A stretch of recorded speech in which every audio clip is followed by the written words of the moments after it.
serez peut-être d'accord avec moi pour dire qu'une des choses les plus frustrantes dans la vie est de se retrouver dans le mauvais camp. D'avoir mal choisi vos collaborateurs, votre équipe, et d'avoir fait des choix qui vous amènent à être dans une situation délicate. Vous savez, vous voulez faire un foot avec des amis et vous vous retrouvez dans l'équipe des bras cassés, celle qui n'arrive pas à aligner 3 passes. C'est frustrant. Vous travaillez dans une grande entreprise et vous faites des choix de partenaires peu judicieux qui vous entraînent à perdre beaucoup d'argent et d'être très mal entouré. C'est aussi frustrant, n'est-ce pas ? En bref, vous n'êtes pas du bon côté de la barrière. Vous auriez dû choisir une autre équipe et d'autres conseillers.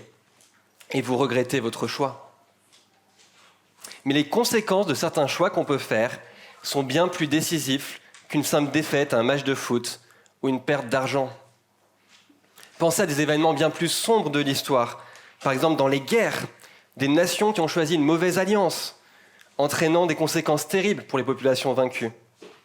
Pensez à des dignitaires nazis ayant choisi de suivre et servir un régime sanguinaire et barbare, entraînant en finalité leur procès et leur mise à mort.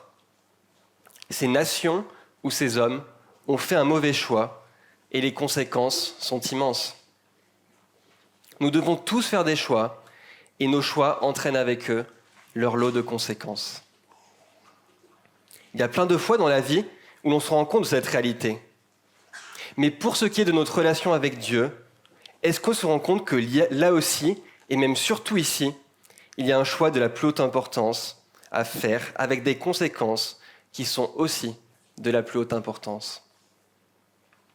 Dans le texte que nous allons voir ce matin, qui est la suite du 5e chapitre de l'Évangile de Jean, qu'on a commencé à étudier il y a quelques semaines, nous allons voir les conséquences liées à un mauvais choix d'équipe, à un mauvais positionnement. La dernière fois, on avait pu voir que les Juifs avaient pris le parti d'accuser Jésus d'être un usurpateur après avoir assisté à un de ses miracles le jour du sabbat. Et face à ces accusations, Jésus s'était défendu en montrant qu'il avait des arguments à faire valoir pour agir comme il le faisait. On avait notamment parlé de la relation privilégiée qui unissait Jésus à son Père, une relation d'amour en tant que Fils de Dieu.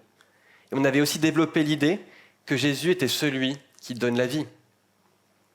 Mais dans cette deuxième partie du texte, Jésus va adopter une attitude qui est plus offensive, puisqu'il va maintenant être celui qui accuse. On va assister à un retournement de situation avec l'accusé devenant l'accusateur. Et Jésus va montrer aux Juifs les conséquences de leur attitude.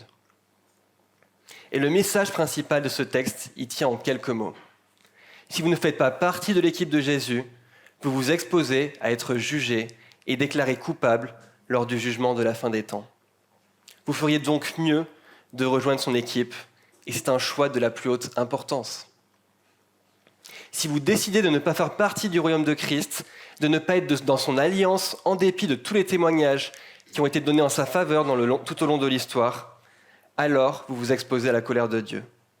Vous devriez donc venir à Jésus, et c'est un choix de la plus haute importance.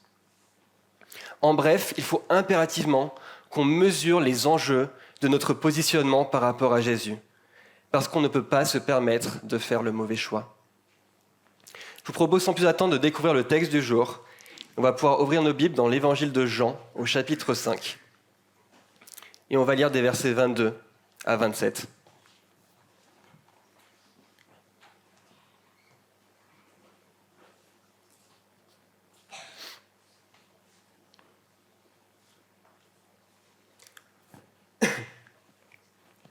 Jean 5, versets 22 à 47. Le Père ne juge personne, mais il a remis tout jugement au Fils, afin que tous honorent le Fils, comme ils honorent le Père. Celui qui n'honore pas le Fils n'honore pas le Père qui l'a envoyé. En vérité, je vous le dis, celui qui écoute ma parole et qui croit à celui qui m'a envoyé a la vie éternelle. Il ne vient pas en jugement, mais il est passé de la mort à la vie. En vérité, je vous le dis, l'heure vient, et elle est déjà là, où les morts entendront la voix du Fils de Dieu, et ceux qui l'auront entendu vivront. En effet, tout comme le Père a la vie en lui-même, Ainsi, il a donné au Fils d'avoir la vie en lui-même. Et il lui a donné aussi le pouvoir de juger, parce qu'il est le Fils de l'homme. Ne vous en étonnez pas, car l'heure vient où tous ceux qui sont dans les tombeaux entendront sa voix et en sortiront. Ceux qui auront fait le bien ressusciteront pour la vie, mais ceux qui auront fait le mal ressusciteront pour le jugement. Je ne peux rien faire de moi-même, je juge d'après ce que j'entends, et mon jugement est juste, parce que je ne cherche pas à faire ma volonté, mais celle du Père qui m'a envoyé. Si je me rends témoignage à moi-même, mon témoignage n'est pas valable. C'est un autre qui témoigne en ma faveur, et je sais que le témoignage qu'il me rend est vrai. Vous avez envoyé une délégation vers Jean, et il a rendu témoignage à la vérité.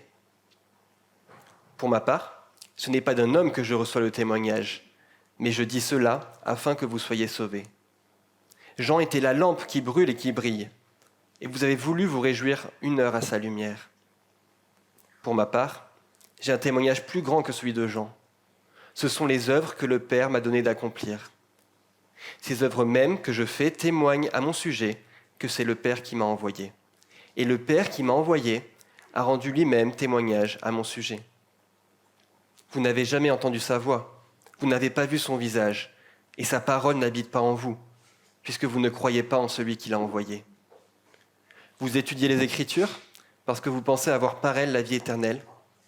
Ce sont elles qui rendent témoignage à mon sujet, et vous ne voulez pas venir à moi pour avoir la vie.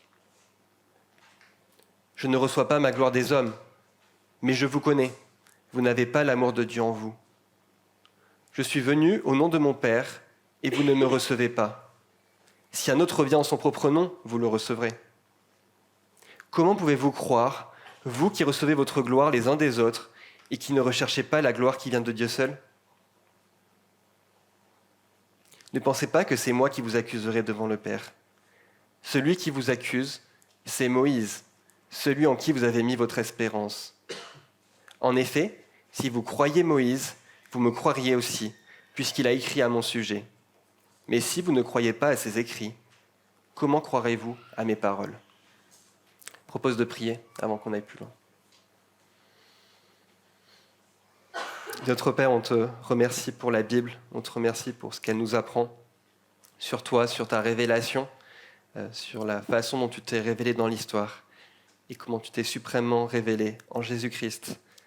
On prie qu'on puisse être sensible à ton esprit ce matin pour que ça puisse avoir un effet dans nos cœurs, dans nos vies, qu'on puisse laisser ces paroles de Jésus s'imprégner dans nos cœurs.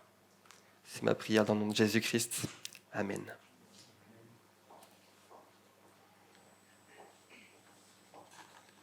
Alors le plan va s'afficher derrière moi. Et ce que ce passage veut nous apprendre en premier lieu, c'est que Jésus est quelqu'un qu'on devrait tenir en révérence, dans une forme de crainte, parce qu'il est celui qui, un jour, va nous juger. Et c'est ce qu'on peut voir dans les versets 22 à 29. On a déjà abordé il y a quelques semaines la dimension positive qui se trouve dans ces versets, c'est-à-dire que le fait que Jésus est celui qui donne la vie.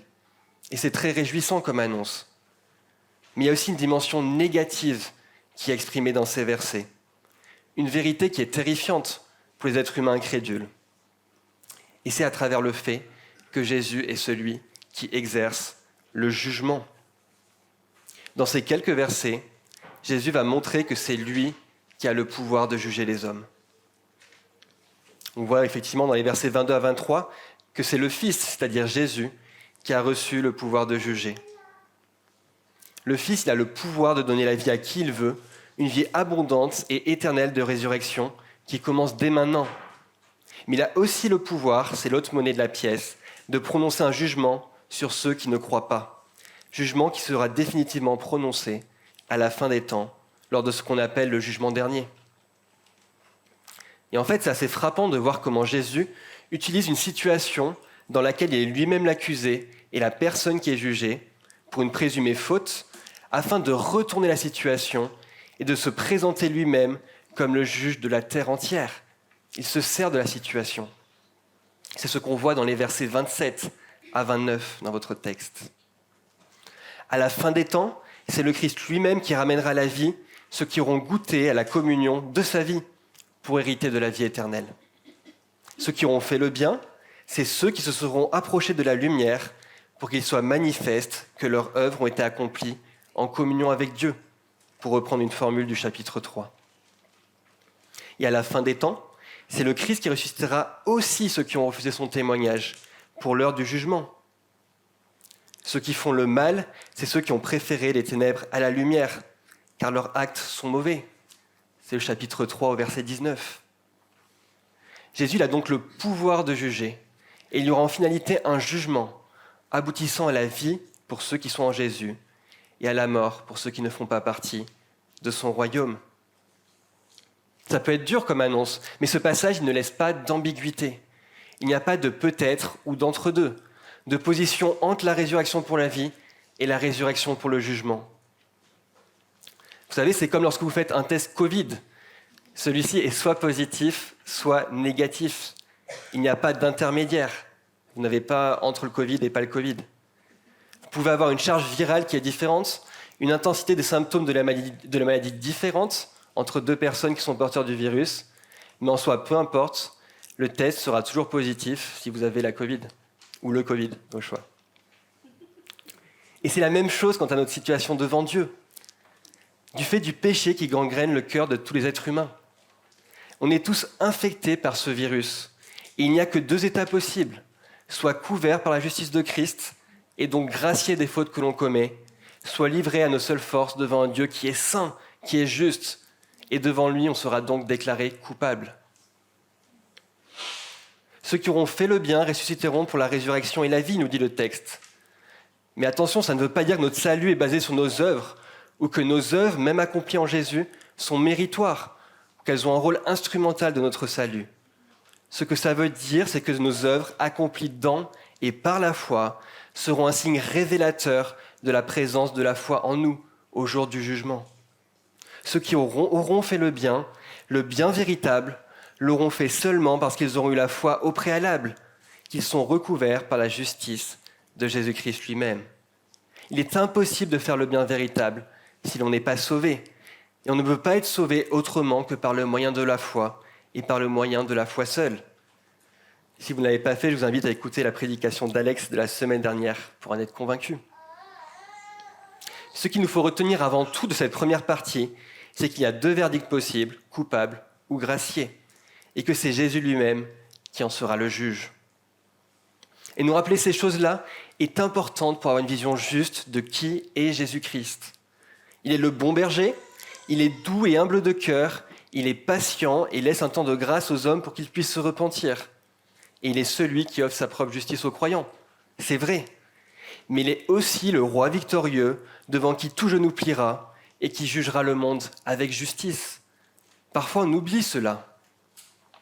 Et c'est vrai, Jésus n'est pas venu dans le monde avant tout, premièrement pour juger le monde, mais pour qu'il soit sauvé par lui. Mais à la fin des temps, une fois que le temps du salut sera consommé, le jugement sera une des prérogatives du Seigneur Jésus. C'est ce que nous dit ce texte. Et l'Apocalypse, elle parle de façon très forte du jour de la colère de l'agneau. Et celui qui est appelé l'agneau dans ce passage, c'est Jésus. Lors de ce jour, les hommes diront, je cite Apocalypse 6, verset 17, « En effet, le grand jour de sa colère est venu, et qui peut résister ?» Cela devrait nous garder dans la révérence devant Jésus, dans l'humilité, en ayant une vision plus grande de qui il est. Jésus est le roi glorieux devant qui tout genou pliera. Et on devrait ainsi se tenir avec révérence devant Jésus-Christ, dans une forme de crainte parce qu'il est celui qui, un jour, va nous juger. On peut passer à notre second point. La deuxième chose que je voudrais que l'on regarde, c'est la raison que donne Jésus pour expliquer ce pouvoir qu'il a de juger.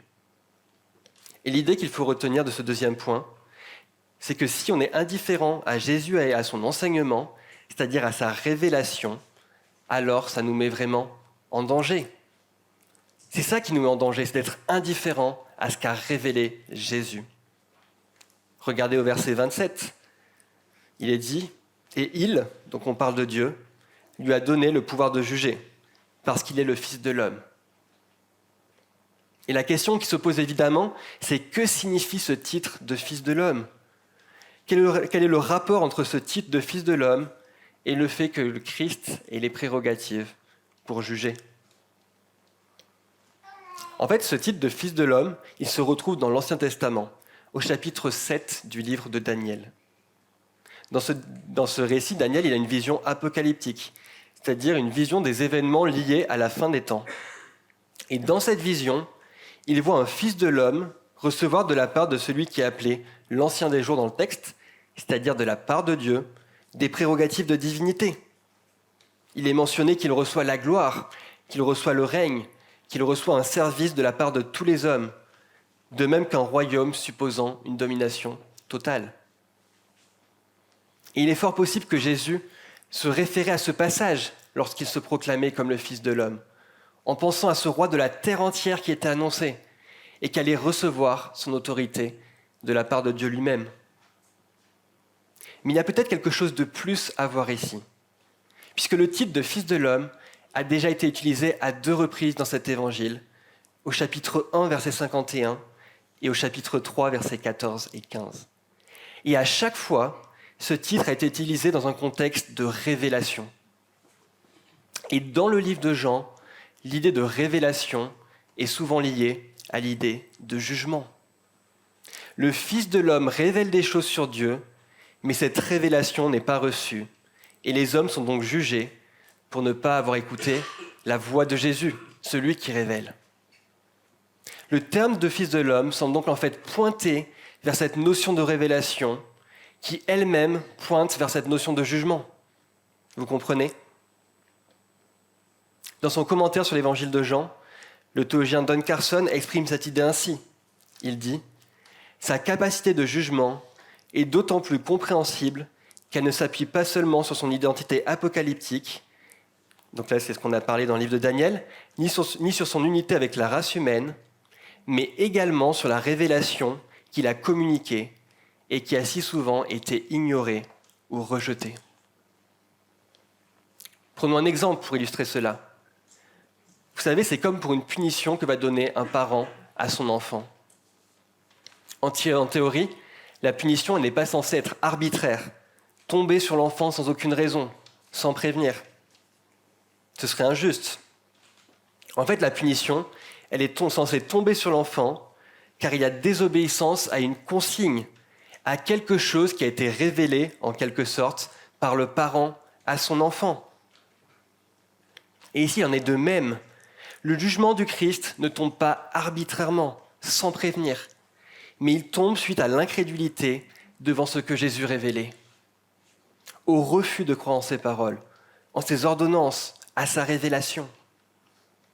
Jésus, le Fils de l'homme, parlait de la part de Dieu et était l'accomplissement de tout l'Ancien Testament. Tous les prophètes parlaient de lui et annonçaient sa venue, de Moïse jusqu'à Jean-Baptiste, comme on va le voir dans le prochain point. Et les cœurs auraient dû donc être dociles pour recevoir ce Messie. Mais à la place de cela, les hommes ont été rebelles en n'obéissant pas et en ne croyant pas à ce qui leur était révélé. Vous comprenez, ce qui entraîne le jugement, c'est la révélation, le fait que Jésus nous ait révélé Dieu et qu'il ait été refusé. Il y a une application pratique à tirer de tout cela.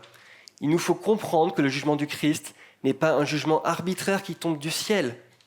Notre Dieu n'est pas un Dieu colérique qui décide un jour subitement de faire tomber son jugement sur les êtres humains déchus. On peut voir des fois Jésus dans les évangiles d'ailleurs qui s'énerve, qui est en colère. Mais ce n'est pas un jugement une colère purement humaine qui viendrait d'un coup, non. Ce jugement est lié à la dimension révélatrice de son ministère qui est refusée par les hommes. Il en est de même pour nous les êtres humains aujourd'hui. Ne pas croire en Christ revient à être sous son jugement. Non pas parce que Dieu déciderait d'agir ainsi de manière totalement arbitraire, comme un mauvais parent colérique qui punirait ses enfants sans raison, mais bien parce que cela revient à rejeter le moyen que Dieu a choisi pour nous sauver. Un moyen qu'il a révélé à travers tout le ministère des prophètes, aboutissant à la venue du Fils. Dieu a parlé. Il a révélé un enseignement à la destination des hommes, tout d'abord par les prophètes, et dans les derniers jours par le Fils, c'est-à-dire par Jésus. Et refuser cette révélation de celui qui est le Fils de l'homme, c'est se risquer au jugement. Vous voyez donc, comme je le disais, l'idée de ce deuxième point est que si l'on est indifférent à Jésus et à son enseignement, ça nous met vraiment en danger. Et ça nous amène à notre dernier point, des versets 32 au verset 47. Et dans ces versets, Jésus va dresser un constat accablant pour l'humanité, qui reste insensible à son message en dépit de tous les témoins qui viennent plaider en la faveur du Christ. Ce que cette partie du texte veut vraiment nous faire comprendre à notre tour, c'est que Dieu nous a vraiment donné tous les moyens de le connaître, si seulement on le cherche d'un cœur ouvert. Regardez ce qui se passe dans le texte. À partir du verset 32, il y a de nombreux témoins qui vont passer à la barre pour défendre Jésus. C'est comme dans un tribunal. Et ce ne sont pas des inconnus qui vont venir pour défendre Jésus. C'est des gens que le peuple juif connaissait. Tout d'abord, Jésus va prendre comme témoin Jean-Baptiste dans les versets 32 à 35. Et Jean-Baptiste, la Bible nous dit qu'il était un prophète qui était reconnu parmi les Juifs. Ensuite, il va prendre pour témoin les œuvres qu'il accomplit au verset 36, en montrant qu'elles témoignent du fait que c'est le Père qui l'a envoyé. Et il continue en disant que c'est le Père lui-même qui va lui rendre témoignage au verset 37 et 38. Et puis il continue encore au verset 39 et 40 en disant que c'est même toute la Bible, toute l'Écriture, tout l'Ancien Testament qui parle de lui. Car je cite, « Elles », donc il parle des Écritures, « rendent témoignage de moi ».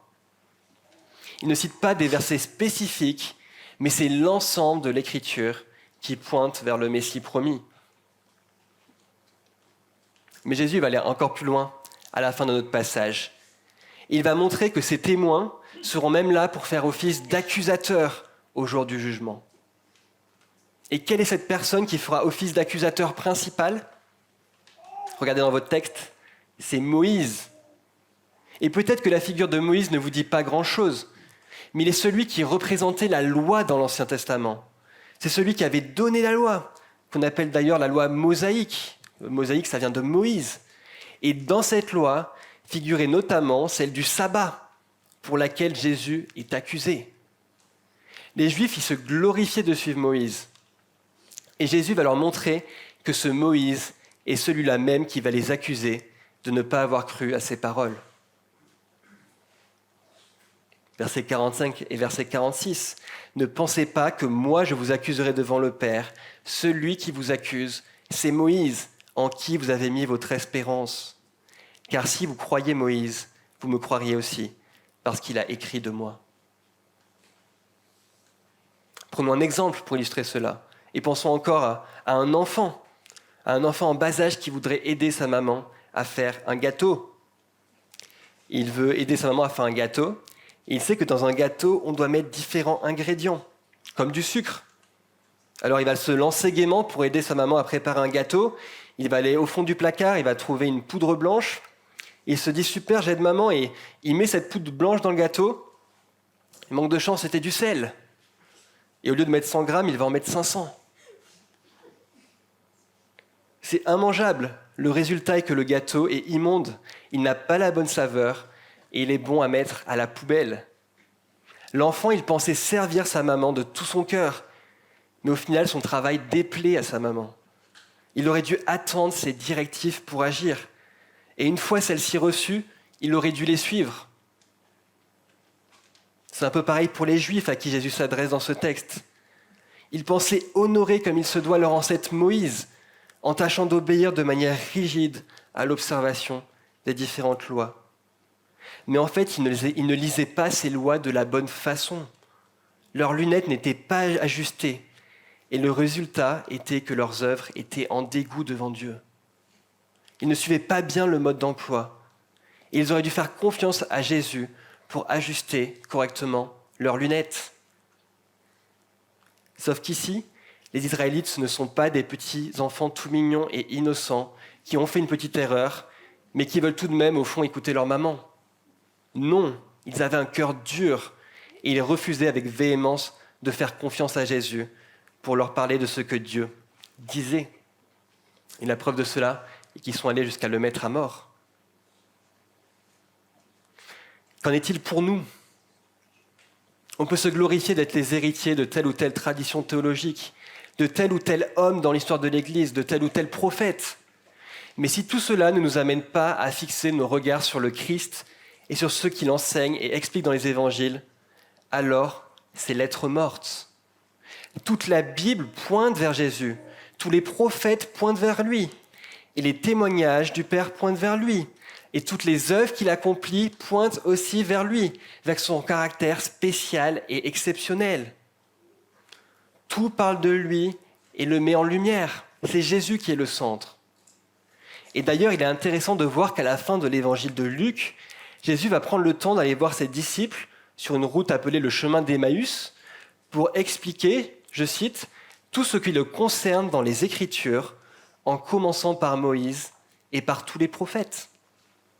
On ne sait pas exactement ce que Jésus a dit à ses disciples, mais ce devait être fascinant de voir Jésus montrer comment tout pointait vers lui, comment tout parlait de lui. Et d'ailleurs, cette lecture christocentrique, pointée sur Jésus, était aussi celle des premiers disciples, qui s'appuyaient abondamment sur les textes de l'Ancien Testament lors de leur première sortie d'évangélisation, en montrant qu'ils pointaient vers Christ. Pensons à Pierre à la Pentecôte en Acte 3, qui cite le prophète Joël et les psaumes en rapport avec l'œuvre de Christ et la nouvelle période qui s'ouvre. Pensons à Étienne en Acte 7, qui retrace l'histoire d'Israël pour montrer qu'ils ont toujours été endurcis de cœur. Pensons à Philippe en Acte 8, qui annonce la bonne nouvelle de Jésus à partir d'Ésaïe 53, un prophète de l'Ancien Testament. En bref, toute la Bible annonce l'évangile de la bonne nouvelle de Jésus-Christ. Et les premiers disciples en avaient conscience. Par exemple, comprenons bien que l'évangile était préfiguré à travers le système sacrificiel mis en place sous Moïse, système dans lequel un sacrifice d'animal était nécessaire, car son sang devait couler pour les pardons des péchés du peuple. Tout cela nous préparait à recevoir l'évangile, en nous parlant d'un Dieu saint qui ne peut pas tolérer le péché, en nous montrant que lorsqu'il y avait une offense, il fallait qu'il y ait réparation, et en nous montrant que lorsque faute il y a, le sang doit couler pour qu'il y ait réparation et pardon de Dieu. Mes frères et sœurs, ce système de sacrifice était seulement temporaire. Il n'avait pas la puissance de procurer le pardon complètement, totalement, éternellement, puisque les sacrifices devaient être produits inlassablement, jour après jour. Ce système de la loi était, d'après Hébreux 10, verset 1, une ombre des biens à venir. L'auteur continue en disant qu'elle n'est pas l'exacte représentation de la réalité. Elle ne peut jamais, par l'offrande annuelle et toujours répétée des mêmes sacrifices, conduire à la perfection ceux qui y participent. Et à l'inverse, en Jésus-Christ, nous recevons un pardon définitif si nous mettons notre confiance en lui, puisqu'il a accompli un sacrifice suffisant pour toujours. La suite du chapitre 10 de cette lettre aux Hébreux nous parle de cette différence entre ces deux systèmes, de l'alliance plus excellente établie par le Christ. Il est dit, tandis que Christ, après avoir offert un seul sacrifice pour les péchés, s'est assis pour toujours à la droite de Dieu. Il attend désormais que ses ennemis soient réduits à lui servir de marchepied. En effet, par une seule offrande, il a conduit à la perfection pour toujours ceux qu'il rend saints. Ce ministère de la loi, révélé par Dieu à Moïse, était amené à disparaître quand le Christ allait venir. Car le Christ allait offrir un seul sacrifice, permanent et définitif. Et c'est ça la bonne nouvelle de l'Évangile, la nouvelle du pardon en Christ, du fait qu'on ne vient pas en jugement lorsqu'on est en lui, lorsqu'on est associé à sa victoire pour toujours par la foi. Vous comprenez ce qu'on découvre ici. Tout l'Ancien Testament nous parle de Jésus, et les Juifs auraient dû comprendre cela. Et nous, comment lisons-nous l'Ancien Testament ? Est-ce qu'on cherche avant tout à y trouver Jésus, comme nous appelle Jésus lui-même et les disciples à le faire ? Ce texte nous montre que Dieu nous a vraiment donné tous les moyens de le connaître à travers sa révélation, si seulement on le cherche d'un cœur ouvert. Alors concluons. Comme on a pu le dire en introduction, nous devons tous faire des choix et nos choix entraînent avec eux leur lot de conséquences. Et parfois, on regrette amèrement un choix parce qu'il a entraîné de mauvaises conséquences. Et comme on l'a vu dans ce passage, il y a un choix par-dessus tous les autres qui a des conséquences extrêmement importantes. Et c'est le choix de savoir comment on va se positionner par rapport à Jésus. Pourquoi ? Parce que Jésus va revenir pour juger ceux qui ne lui appartiennent pas, ceux qui se tiennent toujours dans le tribunal pour l'accuser. Et frères et sœurs, ce jour-là, ses opposants, ils seront terrassés. Et la victoire de Jésus dans ce procès sera rendue manifeste aux yeux du monde entier. Il faut impérativement qu'on mesure les enjeux de notre positionnement par rapport à Jésus, parce qu'on ne peut pas se permettre de faire le mauvais choix. On a vu dans ce texte que la première attitude que l'on devrait avoir, c'est d'avoir de la révérence, un saint respect. Jésus reviendra pour juger la terre. Avons-nous conscience de cela dans notre vie quotidienne, dans notre méditation quotidienne, dans nos prières, dans nos cultes? Avons-nous un saint respect pour le Seigneur, un amour mêlé de crainte, alors que l'on vient devant lui chaque dimanche? De la reconnaissance aussi, parce qu'il nous délivre du royaume des ténèbres et de la colère à venir, pour nous placer dans son royaume de lumière et d'amour. Avoir cela en tête devrait avoir un impact sur notre attitude dans le culte, pour nous entraîner à la révérence, au respect et à la reconnaissance. On a aussi vu que Christ est le Fils de l'homme et qu'on devrait manifester de l'attention à ce qu'il nous révèle, car il vient nous parler de la part de Dieu. Alors qu'est-ce que ça veut dire notre rapport à la Bible, dans nos habitudes et nos priorités personnelles? Est-ce qu'on est attentif à ce que Jésus révèle dans les Écritures et à son enseignement? Car il y a un risque sérieux de se mettre en danger par notre indifférence. Et dans notre troisième et dernier point, nous avons vu que de nombreux témoins sont venus pour préparer et annoncer le ministère de Jésus. Et ces témoins étaient considérés comme des héros par le peuple juif, à l'instar de Moïse. Mais les cœurs n'étaient pas ouverts et dociles. Ceux qui entendaient ce message avaient des œillères pour ne pas voir et ne pas comprendre. Mais qu'en est-il pour nous? Laissons-nous les vérités de la parole de Dieu s'ancrer au plus profond de nos cœurs pour nous convaincre toujours plus des vérités des Écritures. Le problème principal des interlocuteurs de ce texte est que leur cœur était endurci par le péché, à tel point qu'ils ne voulaient pas venir à Jésus pour recevoir sa lumière. Elle était trop aveuglante. « Vous ne voulez pas venir à moi pour avoir la vie », s'écrie Jésus à la fin de notre passage. Mais je vous en supplie, que ce ne soit pas notre cas aujourd'hui. N'ayons pas un cœur si dur. Ne soyons pas comme les interlocuteurs auxquels Jésus s'adresse. Et je ne sais pas quel est l'état de votre cœur aujourd'hui et le degré de votre relation ou de votre non-relation avec Jésus. Mais je prie que si vous n'avez pas encore fait confiance à Jésus pour être délivré de la colère à venir, en recevant pleinement et complètement les promesses de l'Évangile, ce puisse être aujourd'hui un jour nouveau pour vous, un jour de délivrance qui vous fait entrer dans le royaume de la vie pour toujours. Convertissez-vous et entrez dans le royaume de Christ. Soyez sensibles à l'œuvre de l'Esprit qui est là pour vous convaincre de péché et recevez la bonne nouvelle de la grâce qui se trouve en Jésus, qui est mort pour le pardon des péchés et qui prépare aujourd'hui une place auprès de Dieu pour ceux qui lui appartiennent. Il n'est pas encore trop tard pour changer de camp. Prions.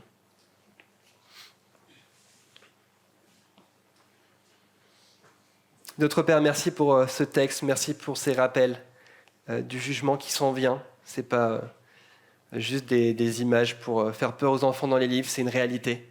Que tu viendras juger le monde, que tu viendras et que tu régneras. Toute la terre verra ta gloire. Et je te prie, Seigneur, que tous les cœurs qui sont dans cette salle, que toutes les personnes puissent recevoir ton évangile, puissent être dociles à ton Esprit Saint, et que les cœurs puissent se convertir, puissent changer d'attitude pour décider de mettre leur justice en Christ. On te remercie pour l'Évangile, pour ce moyen de grâce que tu nous as donné. On te prie qu'on soit de plus en plus attentif à celui-ci, qu'on puisse le méditer, qu'on puisse réfléchir. Ce n'est pas juste quelque chose qu'on découvre au début de notre vie chrétienne, mais c'est quelque chose qu'on doit entretenir, qui doit nous guider pendant toute notre vie. Et on te prie qu'on y soit de plus en plus sensible. Viens nous aider, viens soutenir notre foi pour qu'on puisse t'aimer de plus en plus. C'est ma prière dans le nom de Jésus-Christ. Amen.